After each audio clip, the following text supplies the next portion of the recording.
Viewers, শারমিনের call রেকর্ডটা নিয়ে আপনারা অনেকেই বলতেছেন যে এই কল রেকর্ডটা ফেক একটা কল রেকর্ড, এবং এই বিষয়টা নিয়ে আমি এখন আপনাদের সাথে কথা বলার জন্য চলে আসলাম। গতকালকে একটা ভিডিও আপলোড করেছিলাম শারমিনের বিষয়টা নিয়ে। শারমিন সবুজের কল রেকর্ড ফাঁস করেছে, যেটা নিয়ে আপনারা অনেকেই বলেছেন যে এটা ফেক। তো যাই হোক, আসসালামু আলাইকুম ভিউয়ার্স, কি অবস্থা সবার, কে কোথা থেকে আমার ভিডিওগুলো দেখেন অবশ্যই কমেন্ট করে জানাবেন। আর এইটা আমার পেজ মেহজাবির লাইফস্টাইল, তো অবশ্যই আমার চ্যানেলটা হচ্ছে সাবস্ক্রাইব করে দিবেন। সেই ক্ষেত্রে আমি এখন যে ভিডিওগুলো আপলোড করছি ভিডিওগুলো দেখবেন এবং ভিডিওতে লাইক দিয়ে অবশ্যই আপনার মূল্যবান মতামতটা জানিয়ে দিবেন। তো যাই হোক ভিউয়ার্স, আমি এখানে একটা ভিডিও আপলোড করেছিলাম যেটা নিয়ে আপনার অনেকেই বলেছেন এটা ফেক একটা কল রেকর্ড, যেটা এই যে শারমিন এবং হচ্ছে সবুজের যে কল রেকর্ডটা ছিল। তো সেই বিষয়টা নিয়ে আমি এখন কথা বলবো। তো চলুন ভিডিওটা শুরু করি। অ্যাকচুয়ালি মানুষ এখন তাদেরকে কেন বিশ্বাস করছে না, আসলে তারা তাদের লাইফস্টাইলটা এমন একটা পর্যায়ে নিয়ে গিয়েছে যে তারা যেটা বলে সেটা আসলে পাবলিক এখন আর বিশ্বাস করতে চায় না। অ্যাকচুয়ালি শারমিনের বিষয়গুলো নিয়ে আমি এখন এই ভিডিওতে কথা বলবো। শারমিনের আসল রূপটা আপনারা তো অলরেডি দেখে ফেলেছেন, শারমিনের সাথে খুকির যে ঝামেলাটা হয়েছিল। আর শারমিন অকথ্য ভাষায় খুকিকে উদ্দেশ্য করে যে একটা ব্লগ ভিডিও আপলোড করেছিল, যেটা পুলিশের জন্য তারা ডিলিট করতে বাধ্য হয়েছে। তো সেই বিষয়গুলো নিয়ে আমি এখন বিস্তারিত আপনাদের সাথে আলোচনা করব। অনেকে ধারণা করেছেন গতকালকে যে ভিডিওটা শারমিন আপলোড করেছিল, যেটাতে শারমিন লিখেছে কল রেকর্ড ফাঁস করলাম। হ্যাঁ, তো শারমিনের আমি ভিডিওতে একটু যাই, শারমিনের ভিডিওটাতে যেয়ে আমি দেখাই যে শারমিন কি বলেছিল। তো সেই ভিডিও, যে ভিডিওতে শারমিন টাইটেল এবং থাম্বনেল দিয়েছিল জীবনের প্রথম কারো কল রেকর্ড ফাঁস করলাম, কারো সংসার ভাঙার কারণ আমি না, তার প্রমাণ দিব কোনো একদিন। আচ্ছা, এখানে আমি একটা কথা আপনাদের সবাইকে বলে দিই, সেটা হচ্ছে যে শারমিন যে বিষয়গুলো নিয়ে ইদানিং ভিডিও আপলোড করছে, সেটা হচ্ছে তার একমাত্র একটা টাকা ইনকাম করার রাস্তা বলেন, যেটা সে রাজের সংসার থেকে রাজকে খারাপ বানিয়ে রাজের সংসার ত্যাগ করে ডিভোর্সের নাটক করে মারটার খেয়ে সে বাপের বাড়িতে এসে বসেছিল, এবং সে যে বাসাটা ভাড়া নিয়েছে, যেটা সে মর্গেজ বাসা করতেছিল, সেই বাসা থেকেও তাকে ঘাট ধাক্কা দিয়ে বের করার কারণে সে কিন্তু গ্রামে মিমের সাথে একটা পরিকল্পনা করেছিল যে মিম বাড়ি করবে, সেই জায়গাতে শারমিনও বাড়ি করবে এবং তার মাকে নিয়ে থাকবে। তো সব কিছু মিলিয়ে তাদের প্ল্যান ছিল খুকির বাড়িতে তাদের বসত বাড়ি বা বসত ভিটা তৈরি করার একটা রাস্তা বা একটা বিচার সালিশ বসানো, যে ক্ষেত্রে তারা মারটার খেয়ে আবার ঢাকা পালিয়ে আসে। তো সব কিছু মিলে আজকের এই ব্লগটাতে আমি বিস্তারিত কিছু ভিডিও সহ আলোচনা করব। সেটা হচ্ছে শারমিন কিন্তু রাজের সংসারে থেকেও বড় বড় লেকচার দিয়েছিল, আর এইখান থেকে কিন্তু অনেক বেশি পাবলিকের সিম্প্যাথি নিয়েছিল এবং পাবলিক শারমিনকে অনেক বেশি সিম্প্যাথি দিয়ে মাথায় তুলে রেখেছিল। সেখান থেকে কিন্তু ভিউ ব্যবসা করতে করতে তার গলার জোর এবং চাপার জোর অনেক বেশি হয়ে গিয়েছিল, যার কারণে সে খুকিকেও নাড়ানাড়ি শুরু করে দিয়েছিল। দেখবেন যে একটার পর একটা তাদের কিন্তু একজন করে মুরগি ধরতেছে, এবং ওই মুরগি থেকে কিন্তু তারা টাকা ইনকাম করার একটা রাস্তা পেয়ে যাচ্ছে। তো সব কিছু মিলিয়ে এই মিমভুতুরি শারমিনের সাথে হাত মিলিয়ে সে নিজেও কিন্তু মনে করছে নিজেকে অনেক কিছু। হ্যাঁ, তো যার কারণে সে এই যে তার হাজব্যান্ড বাবুকাল্লা মারটার খেয়ে ঢাকাতে আবার আসছে। এখন কিন্তু তারা আবার ঢাকাতে এসে বসত ভিটা বা ঢাকাতে এসে মিছিল শুরু করেছে। তো এখানে কল রেকর্ডটা যে শারমিন ফাঁস করেছে সেটা অনেকেই বলছেন ফেক। আচ্ছা, এখন আসি এই বিষয়ে কথা বলতে, কেন ভিউয়ার্সরা শারমিনের সকল কথা ফেক বা মিথ্যাচার বলে মনে করছে। হ্যাঁ, তো শারমিন ইদানিং নিজেকে ওই লেভেলটাতেই নিয়ে গিয়েছে, যে ক্ষেত্রে ভিউয়ার্সরা তাকে কিন্তু আর ভালো বলে সম্বোধন করছে না। তার অনেক বেশি নেগেটিভ কমেন্ট আসছে এবং সবাই তাকে আজে বাজে ভাষা ইউজ করে গালিগালাজ করছে, কারণ খুকি অনেক কিছু ফাঁস করে দিয়েছিল, যে ক্ষেত্রে খুকির ওই কথাগুলো শুনে মানুষ কিন্তু শারমিনকে ওইভাবেই জাজ করতে শুরু করেছে।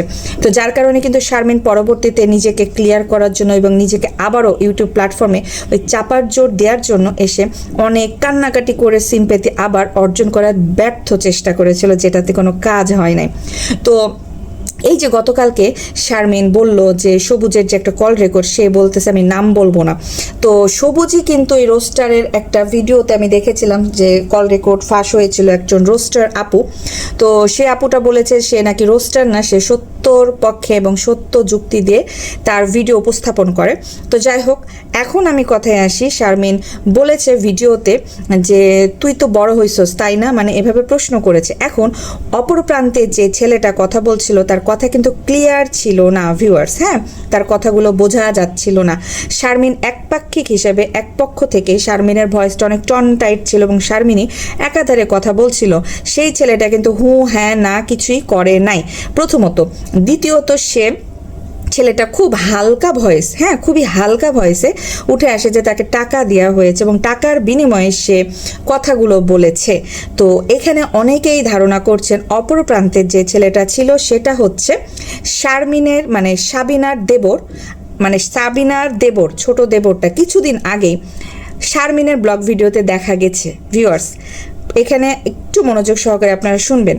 কিছুদিন আগে শারমিনের ভিডিওতে সাবিনার দেবরকে দেখা গিয়েছিল। সাবিনার দেবর ঢাকায় এসেছিল ফোন কেনার জন্য, যেখানে মানে শারমিনকে ফোন দিয়ে ওই ছেলে মানে আরিফ, হ্যাঁ আরিফ সেখানে এসেছিল। তো এই আরিফ সাবিনার দেবর আরিফ এই সাবিনার দেবরকে শারমিনের বাসায় দেখা যায় যে সে দুপুরে লাঞ্চ করতে আসে। ঢাকাতে এসে শারমিনকে ফোন দেয় এবং বিয়ান কোথায় আছেন বলে সম্বোধন করে এবং শারমিন তাকে রান্না বান্না করে খাওয়ায়। তো সব ভিউয়ার্সরা মনে করছেন যে এটা সাবিনার দেবরকে দিয়েই টাকা খাইয়ে শারমিন এই কল রেকর্ডটা করেছে। তো ভিউয়ার্স আসলে সত্যতা কি সেটা কিন্তু আমরা পরবর্তীতে জানতে পারবো, কারণ শারমিন অবশ্যই আবারও একটা ভিডিও নিয়ে হাজির হবে এবং আবারও সে বলেছে সাথীর সংসার ভাঙার কারণ নাকি সে না, সাথীর সংসার কে ভেঙেছে সেটারও বিস্তারিত প্রমাণ নাকি সে দিবে বলেছে। সব কিছু মিলে ভিউয়ার্স এখানে যে কথাগুলো উঠে আসতেছে সে কথাগুলোর প্রেক্ষিতে বোঝা যাচ্ছে যে শারমিনেরই তো চাচাতো ভাই সবুজ, সেই সবুজ যদি টাকা খেয়ে শারমিনের নামে কথা বলতে পারে তাহলে তো সেই সবুজ টাকা খেয়ে সবার বিরুদ্ধে কথা বলবে, কারণ এগুলো তো শারমিনেরই রক্ত। তাহলে শারমিন টাকা খেয়ে কেন এই তিশার নামে কথা বলেছিল খুকির চ্যানেলে? খুকি যদি বলতো যে আমি রেকর্ড করছি তাহলে কি শারমিন কথাগুলো বলতো না। খুকি যদি বলতো যে আমি এই রেকর্ডটা ফাঁস করব বা কল রেকর্ডটা আমি ভিডিওতে দেব তাহলে কি শারমিন তিশার এবং তিশার ফ্যামিলি বা মিমের পরিবার নিয়ে কথা বলতো না। সেম সেইভাবেই সবুজ যদি জানতো বা সাবিনার দেবরই তো সাবিনার দেবরকে দিয়েই ফোনটা দিয়ে আইছে বা এই ড্রামাটা করছে, তো এখানে যদি সবুজ জানতো যে আমাকে এই কলটা ফাঁস করা হবে সেক্ষেত্রে সবুজ কি কথাটা বলতো যে আমাকে টাকা দিয়েছে? আচ্ছা, এখানে টাকার প্রসঙ্গটা উঠে এসেছে। যে রোস্টার আপু টাকা দিয়েছে সেই রোস্টার আপু নিজেও বলেছে, সরি উনি তো বলেছে উনি রোস্টার না, উনি হচ্ছে সত্যের পক্ষে তথ্য উপস্থাপন করে। তো সেই ক্ষেত্রে উনি বলেছে যে হ্যাঁ সে সবুজকে কিছু টাকা দিয়েছে, কারণ সবুজ বলেছিল যে সে টাকার জন্য গ্রামে যেতে পারছে না, তার কাছে টাকা নেই, তার কাছে গ্রামে যাওয়ার রাস্তা ভাড়ার খরচ নেই। এই কারণে সেই রোস্টার আপু তাকে কিছু টাকা দিয়েছিল, সেটা সবুজ চাই নেই, রোস্টার আপু মনে করেছে সেই জন্য ওই আপুটা দিয়েছে। তো সব কিছু মিলিয়ে মানে সবুজ চাই নাই এবং রোস্টার আপুটা যেহেতু ও বলেছে যে আমার কাছে টাকা নেই, আমার বাবার এই অবস্থা কিন্তু আমি গ্রামে যেতে পারছি না, তো সেই ক্ষেত্রে আপুটা দিয়েছে যেহেতু আপুটা দেশের বাইরে থাকে। তো সেই ক্ষেত্রে কিন্তু আপুটার কাছে যে টাকা দিয়েছে বলে আপুটা যে বলেছে আমি তোমাকে কিছু টাকা দিব তুমি আমার হয়ে কথা বলবে, এমনটা তো কিছু বলে নাই। সেই ক্ষেত্রে তার সাথে ফোনে কথা হয়েছে, এটাও শারমিন জিজ্ঞাসা করেছে যে তোর নাম্বার পাইলো কোথায়। আচ্ছা, শারমিনের কেন এত বেড়া উঠলো? এখন সবুজ শারমিনের চাস্তো ভাই বলে কি সবুজ কারোর সাথে কথা বলতে পারবে না, কাউকে কোনো ইনফরমেশন শেয়ার করতে পারবে না বা সবুজের সাথে কেউ কোনো যোগাযোগ করতে পারবে না? শারমিন মানে বারবার কেন সবুজকে থ্রেট দিচ্ছে যে তুই বড় হয়েছিস, তুই কি বুঝোস না এই না সেই না? আচ্ছা, এখন যদি সবুজের একটা চ্যানেল থাকতো সবুজের চ্যানেল কিন্তু উঠে যেত। এই শারমিন কি সবুজকে নিয়ে টাকা ইনকাম করছে না? শারমিন কিন্তু এর আগেও মানে শারমিনের ব্লগে সবুজকে নিয়ে এসে একটা ভিডিও বানিয়েছিল, ফুল একটা ভিডিও, যে সবুজের সাথে শারমিনের কিসের সম্পর্ক এইরকম টাইপের নিয়ে একটা ভিডিও বানিয়েছিল। তো সেই জায়গা থেকে শারমিন সবুজকে টাকা দিয়ে ভাড়া করে তার ক্যামেরার সামনে নিয়ে এসেছিল। এখন সবুজকে যেই তার ক্যামেরাতে নিয়ে যাবে সেই কি টাকা দিয়ে নিয়ে আসে? তাহলে শারমিন কেন ওই ভিডিওটা বানিয়েছিল? ভিডিও থেকে কি শারমিন কোনো ডলার ইনকাম করে নাই? সবুজকে দিয়ে, তার চাচাকে দিয়ে, তারপরে হচ্ছে তার চাস্তো বোনকে দিয়ে যে ড্রামাটা করলো, তাদের তো কোনো চ্যানেল ছিল না, তাহলে তাদেরকে দিয়ে যে ভিউ ব্যবসাটা করলো শারমিন, তাহলে কেন করেছিল? এই যে তার চাস্তো বোন সাথী যখন অসুস্থ অবস্থায় তাদের বাসায় ছিল তখন এই চাস্তো বোন সাথীকে নিয়ে অনেক ভিডিও শারমিন শেয়ার করেছে, সেটা কি তার চাস্তো বোনের অনুমতি নিয়েছিল? সে তো ভিডিও করে না, তার তো ইউটিউব কোনো চ্যানেল নেই, তাহলে কেন এই ভিউ ব্যবসাটা শারমিন করেছিল? তো শারমিনের জায়গায় অন্য কেউ যদি সবুজের সাথে কথা বলে বা চ্যানেলে খুকির চ্যানেলে যে যখন সবুজ কথা বললো তখনই শারমিনের এত গা জ্বালা করলো কেন যে টাকা ইনকাম করতেছে এই চ্যানেলে, খুকির চ্যানেলে যেহেতু মানে সবুজ কথা বলো, তাহলে ওই চ্যানেলে, খুকির চ্যানেলে তো ইনকাম হবে কেন, তাহলে ও এত হিংসা করে আবারও এই সবুজ সবুজ করে কল রেকর্ডগুলো ফাঁস করছে বা আবারও এই ফ্যামিলি ড্রামাটাকে নাড়া দিচ্ছে। যেহেতু পুলিশে মামলাতে বা পুলিশে জিডি করাতে পুলিশ তো সবাইকে ডেকে বলেই দিয়েছে যে তাদের ফ্যামিলি বিষয়গুলো যেন আর ইউটিউবে ফেসবুকে না আসে। শারমিন এবং মিম কন্টিনিউ কিন্তু নাড়া দিচ্ছে বারবার। হ্যাঁ, জ্বলন্ত আগুনটা নিভে গিয়েছে কিন্তু তারা কিন্তু ফু দিচ্ছে, বারবার ফু দিয়ে দিয়ে সে আগুনটাকে জানানোর চেষ্টা করছে। যেমন মিম নিজেও কিন্তু দেখেন কন্টিনিউ কিন্তু মিম নিজেও এই যে আমি কেন মামলা দিচ্ছি, হ্যাঁ মামলার কথাটা কিন্তু মিমই বলেছে। আবার মিম ভিডিওতে এসে বলতেছে আচ্ছা মামলা দিয়েছি সেটা আপনাদেরকে কে বললো? সে তো নিজেই টাইটেল থাম্বেল দিয়ে বারবার প্রকাশ করছে যে সে মামলা দিয়েছে। কেন, আমি কেন মামলা দিছি তার নামে আজকে বাধ্য হলাম। আবার সে এবার হচ্ছে খুকিকে পীর সাহেব বলে উপস্থাপন করছে, মানে নাম নিচ্ছে না, আবার বলতেছে পীর। এই যে এখানে সে নিজেই বলেছে এই ভিডিওটাতে 9 দিন আগে, আমার পরিবারের উদ্দেশ্যে কিছু কথা, পরিবারের নামে কেন মামলা করছে, আমার শাশুড়ির উপর অন্যায় অবিচার করেছে আমার পরিবারের মানুষ। মামলা কথাটা কিন্তু কন্টিনিউ বারবার এই মিমের চ্যানেল থেকে, মিমের ভিডিও থেকে উঠে এসেছে। আবার সেই মেয়েই দেখেন এখানে আবার দিচ্ছে আমি কেন মিথ্যা মামলা দিচ্ছে। হ্যাঁ, সে কিন্তু টাইটেল থাম্বেলগুলো এইভাবেই মানে বারবার দিচ্ছে শুধুমাত্র ভিউ, ব্যবসা বা টাকা ইনকাম করার জন্য, কারণ তাদের টাকা লাগবে। শুধুমাত্র টাকার জন্য তারা তাদের পরিবারকে 10 বার করে বিক্রি করতেছে এবং 10 বার করে কেনাকাটা করতেছে এবং সোশ্যাল মিডিয়াতে এসে বারবার করে তারা তাদের পরিবারকে ছোট করছে। আর এদিকে তিশা নানি আবার বলতেছে আমার পরিবারের মান সম্মান শেষ করে দিচ্ছে। তোর পরিবারের মান সম্মান তো তোর ভাই বোনগুলোই নষ্ট করতেছে, সেটাকে তুই চোখে দেখিস না? একটা হচ্ছে মিমভুতুরি আর 2 নম্বর হচ্ছে শাহিন। হ্যাঁ, তো তোর পরিবারের মান সম্মানগুলো তো তোর ভাই বোনগুলোই শেষ করতেছে, তোর কথা কে শুনে? তোর কথা তো কেউ শুনতেছে না, তাহলে তুই এত প্যাক প্যাক করতে আসছিস কেন?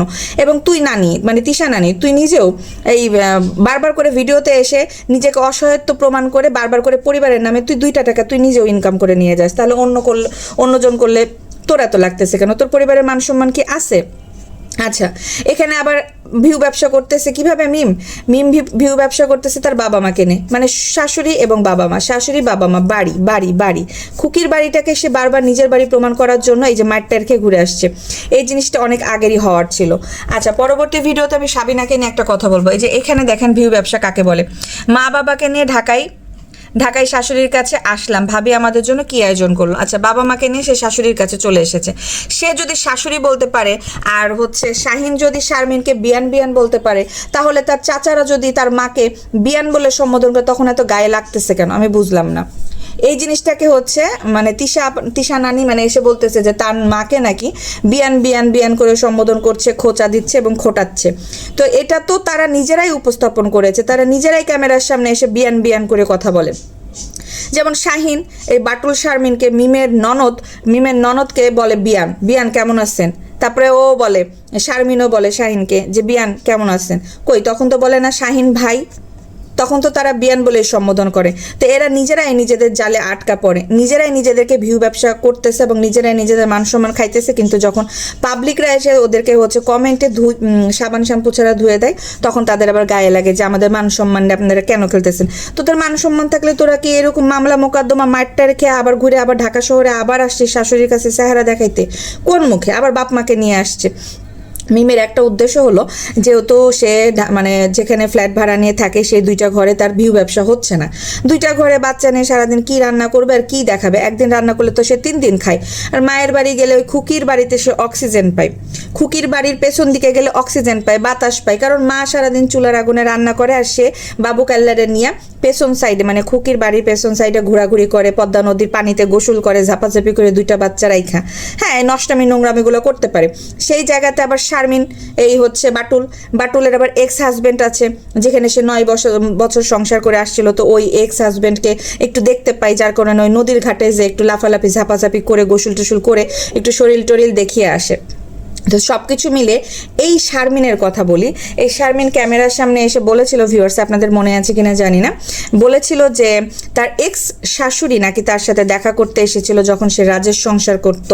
রাজকে নিয়ে সে যখন গ্রামে গিয়েছিল তখন তার এক্স শাশুড়ি তার সাথে দেখা করতে এসেছিল এবং তাকে নাকি প্রশ্ন করেছিল যে তুই ভালো আছিস কিনা, হ্যাঁ এই সংসারটা কেমন যাচ্ছে, সব কিছু মিলিয়ে সে জিজ্ঞাসা করেছিল। তখন শারমিন বলেছিল কতটুকু ভালোবাসা থাকলে আমার এক্স শাশুড়ি এসে আমাকে এই প্রশ্নটা করে বা যোগাযোগ যোগাযোগ রাখে। তো আমি শারমিন আমার এক্স শাশুড়ির সাথে খারাপ ব্যবহার করিনি, তারা আমাকে কখনো খারাপ বলতে পারবে না, তারা আমাকে সবসময় ভালো বলবে। এখন পর্যন্ত গেলে তারা আমার সাথে দেখা করতে আসে এবং কথা বলতে আসে। তো ভিউয়ার্স, যেহেতু তার এক্স শাশুড়ির বাড়িতে কেউ রোস্টার ভিডিও বা ইউটিউব চ্যানেল নাই, যার কারণে তার এক্স শাশুড়িরা মুখ খুলতে পারে না। একপাক্ষিকভাবে শুধুমাত্র শারমিনই বলে যায় যে আমি ভালো বউ ছিলাম। তাহলে ভালো বউ ছিল, আবার বলতো যে সে নাকি তার হাজবেন্ডের দিকে তাকিয়ে কখনো কোনোদিন কথা বলে নাই, তার হাজবেন্ডের মুখে কোনোদিন তর্ক করে নাই, তার হাজবেন্ড যা বলতো সে নাকি তাই শুনতো, মানে এতটা ভদ্র ছিল। আপনারা ভিউয়ার্স বিশ্বাস করেন তার চোপা দেখে? সে কেচির মতো যে কথাবার্তাগুলো বলে ক্যামেরার সামনে, আপনারা কি সেটা বিশ্বাস করেন ভিউয়ার্স? আচ্ছা, এখন আসি, একটা বছর রাজের সংসার করেছিল, সেই জায়গাতে কি হয়েছে? রাজ তো ভিডিও দেয়, রাজ যেহেতু ইউটিউবার, শারমিনও ইউটিউবার, সেই ক্ষেত্রে এই রাজের মা, শারমিনের এক্স শাশুড়ি রাজের মা, শারমিনের বিরুদ্ধে কি কি কথা বলেছিল, শারমিনের শ্বশুর রাজের বাবা কি কি কথা বলেছে সেটা তো ভিউয়ার্স আপনারা জানেন। তাদের বাসা থেকে বারবার রাজের বাবা এবং মাকে অপমান অপদস্থ করে ঘাট ধাক্কা দিয়ে বের করে দেয় শারমিন এবং শারমিনের মা, সাথে সাথে হচ্ছে প্রতিবন্ধী বেল্লাল, সাথে হচ্ছে বাবু কাল্লা, যে অসম্মানগুলো করেছিল। সেক্ষেত্রে রাজ কিন্তু সুইসাইড করার জন্য একটা ভিডিও আপলোড করেছিল, সেগুলোও কিন্তু প্রমাণস্বরূপ ফেসবুকে ইউটিউবে আছে। সব কিছু মিলিয়ে এই যে চাপার জোর, গলার জোরটা শারমিন দেয়, কোন হিসাবে দেয় ভিউয়ার্স আমি বুঝি না। যেহেতু তার এক্স মানে 9 বছরের যে সুরুজের সংসারে যেহেতু কেউ ইউটিউব চ্যানেল নাই, তারা যেহেতু বলার সোশ্যাল মিডিয়াতে বলার রাস্তা পাইতেছে না, তার জন্য তারা মুখ খুলতে পারতেছে না। তারা যদি মুখ খুলতো তাহলে শারমিনের চোপার জোড়া থাকতো না। এই যে শারমিন একপাক্ষিক হিসেবে এসে ক্যামেরার সামনে বলে গেল যে আমি কত ভালো, আমার এক্স শাশুড়ি বলতে পারবে আমি যেখানে 9 বছরের সংসার করেছিলাম, আমার এক্স শাশুড়ি কোনোদিন আমার সাথে ঝগড়া ঝামেলা করে নাই, আমার হাজবেন্ড আমার গায়ে কোনোদিন হাতে মানে থাপ্পড় দেয় নাই, তো যেটা সে রাজের ফ্যামিলিতে এসে পেয়েছে। তো এখানে তো প্রমাণ হয়েই গেল, শুধুমাত্র তারা মুখ খুলতে পারতেছে না বিদায় শারমিন একপাক্ষিক এসে নিজেকে ভালো প্রমাণ করে দিয়ে গেল যে তার ওই ফ্যামিলিতে সবাই খুব ভালো ছিল, সেও খুব ভালো ছিল, কিন্তু তার সংসারটা কেন ভেঙে গেল? কারণ তার হাজবেন্ড নাকি অন্য নারীতে আসক্ত হয়েছিল সে থাকাকালীন সময়েও। তো বুঝেন ভিউয়ার্স কেমন কে ছিল। সব কিছু মিলে রাজের সংসারে তো এসে আমরা দেখলামই কে কত ভালো, তার ফ্যামিলি, তারপর রাজের মা, রাজের বাবা, রাজ সবাই মিলে তো শারমিনের বিরুদ্ধে অনেক কথা বলেছে এবং শারমিন নিজেও ক্যামেরার সামনে এসে প্রতিনিয়ত তার হাজবেন্ডকে ছোট করে অনেক কথা বলেছে। সেখানে কি আপনাদের মনে হয়েছে যে সে খুব সাধু বউ, ভদ্র বউ, সংসারী বউ? কখনো কি শারমিনকে মনে হয়েছে যে শারমিন সংসার করার মতো মেয়ে?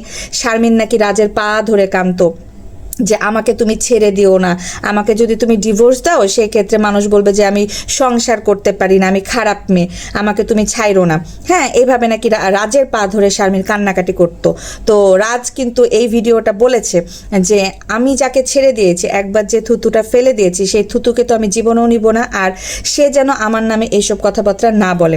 যেহেতু রাজ ভিডিওগুলো দেখেছে এবং রাজ এই কথা নিয়ে ভিডিওতে বলেছে যে ওই মহিলা জানে বা ওই মেয়েটা জানে আমার এইসব ভিডিও বা আমার সংসারে কি হয়েছে না হয়েছে এগুলো নিয়ে কথা না বলে। কারণ এখন ভিউয়ার্সরা বুঝতে পারছে যে আমি রাজ কেন তাকে ছেড়ে দিয়েছি বা কেন তাকে ডিভোর্স দিয়েছি। সে যে রাত 12টা 1টার দিকে বাড়িতে আসতো, একা কেন আসতো, কোথায় যাইতো? আমি হাজবেন্ড হিসেবে প্রশ্নগুলো যখন করেছিলাম তখনই তার সাথে আমার মারামারি ঝগড়া ঝামেলা হয়েছে এবং এত কিছুর পরও তার মা ভাই আমার দিকে আঙ্গুল তুলতো বা আমাকে খারাপ প্রমাণ করার জন্য তারা উঠে পড়ে লেগেছিল। সব কিছু মিলে রাজ কিন্তু শারমিনকে ডিভোর্স দিয়ে দিয়েছে, শারমিনই রাজকে ডিভোর্স দিয়েছে। হ্যাঁ, শারমিনের পক্ষ থেকে গিয়েছে ডিভোর্স লেটারটা।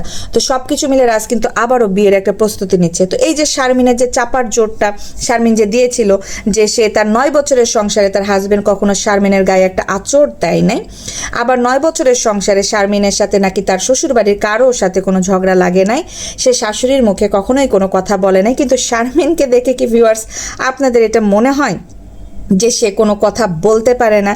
সে ভিডিওতে এসে যেভাবে কথাবার্তা বলে, যেভাবে চোপার জোর দেখায়, ইভেন খুকির নামে যে সেই দিন যেভাবে কথাবার্তাগুলো বলল, যে ভিডিওটা ডিলিট করা হয়েছে, সেটা কি আপনারা মনে হয় যে শারমিন খুব ভদ্র? যাই হোক ভিউয়ার্স, আপনারা তো এখন সবই বুঝতে পেরেছেন, যার কারণে শারমিনের ভিডিওগুলো আপনারা সবাই অনেক বেশি অ্যাভয়েড করা শুরু করেছেন এবং আমার ভিডিও থেকে আপনারা তাদের জিনিসগুলো খুব সুন্দর করে জানতে পারেন এবং বুঝতে পারেন। যার কারণে অনেকেই আমাকে কমেন্ট করেছে যে আপু আপনার ভিডিওতে সব কিছু একটু ক্লিয়ার করে বলে দিলে আমরা তাদের ভিডিওগুলো দেখবো না।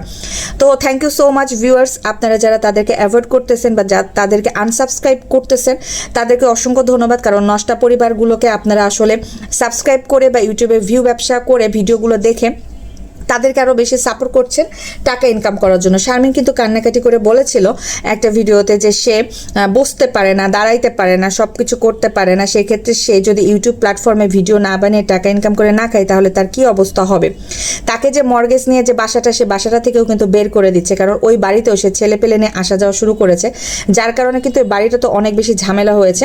এবং তার মর্গেজের টাকা, কিছু টাকা ফেরত দিয়ে কিন্তু তাকে এই বাড়িটা থেকে বের হয়ে যেতে বলেছে, যার কারণে কিন্তু মিমভুতুরির সাথে সে একটা পরামর্শে গিয়েছে যে সে কিছুদিন পরে গ্রামে চলে আসবে, তুই জায়গাতে বাড়ি কর। আর মিমভুতুরি বলেছে তার জায়গা যেটা কিনেছে সেই জায়গাটাতে পানি ভর্তি হয়েছে। এখন তো বুঝতে পারছেন ভিউয়ার্স, পদ্মাতে পানি বেড়েছে এবং আশেপাশে বৃষ্টির কারণে খালবিল ভরে গিয়েছে। তো মিম যে জায়গাটা কিনেছে সেই জায়গাটাতে অনেক অনেক বেশি পানি, তো পানি শুকিয়ে গেলে মিম নাকি বাড়ির কাজ ধরবে। তো সেই জায়গাতে শারমিনও নাকি ওখানে মাটি টাটি জমি টবি কেনার ব্যবস্থা করতেছে, সবকিছু মিলে তারা একসাথে বাড়ি করে থাকবে। সেই জায়গাতে যে কি পরিমাণ ঝামেলা তাদের হবে ভিউয়ার্স, সেটা দেখার অপেক্ষাতেই আমরা ভিউয়ার্স বসে আছি। তো যাই হোক ভিউয়ার্স, কথা বলতে বলতে অনেকক্ষণ কথা বলে ফেললাম। আর এটা যে শারমিন এবং সবুজের কল রেকর্ডটা যে সে মিথ্যা একটা কল রেকর্ড ফাঁস করেছে, সেটা যে সাবিনা দেবরকে দিয়ে করেছে, সেই প্রমাণগুলো পরবর্তীতে ভিডিওতে আস্তে আস্তে আপনারা সব জানতে পারবেন। সেক্ষেত্রে কিন্তু অবশ্যই আমার চ্যানেল মেহেজাবিন লাইফস্টাইল আপনারা সাবস্ক্রাইব করে রাখবেন, বেশি বেশি করে আমার চ্যানেল সাপোর্ট করবেন, এবং যে ভিডিওটা এখন আপলোড দিলাম সেই ভিডিওটাতে অবশ্যই একটা করে লাইক দিয়ে আপনার গঠনমূলক কমেন্ট করে যাবেন। আর পরবর্তী ভিডিওতে আমি আবার ক্লিয়ার করে দিব। তো এখনকার মতো ভিডিও শেষ করছি। এই ভিডিওটা দেখতে দেখতে পরবর্তী ভিডিও দেখার জন্য অবশ্যই আমার চ্যানেলে চোখ রাখবেন, কারণ পরবর্তীতে তিশা তানজিলের একটা ভিডিও আমি আপলোড করে দিব। তো ঠিক আছে ভিউয়ার্স, সবাই ভালো থাকবেন, সুস্থ থাকবেন, আল্লাহ হাফেজ।